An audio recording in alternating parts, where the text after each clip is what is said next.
Hey guys, Nolan from Sundance Mazda here. Behind me is a brand new 2021 CX-30 GT. It comes with one of these brand new Mazda style key fobs, and when you get both of these, you're probably like me, one of them ends up in your junk drawer, and lo and behold, when you need your spare key to get into your vehicle, the battery's dead.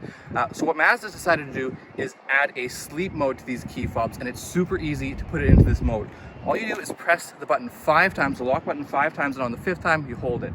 1, 2, 3, 4, 5. Light flashes one more time, car blinks. Now, this vehicle has the keyless entry, and you'll notice that's not going to work. So you have to press the unlock button.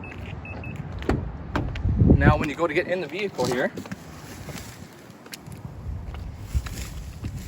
and you go to start it, it says touch key fob to the push button start, because the fob is now in sleep mode.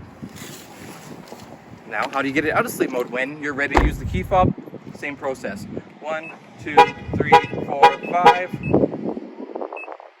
And again, now when you go to use the keyless entry, unlocks the vehicle. And vehicle starts up just fine. Again, my name is Nolan here at Sundance Mazda. If you had any other questions about the CX-30 or any of our other Mazda lineup, please give me a call at 780-935-9014. I'd be more than happy to help you out.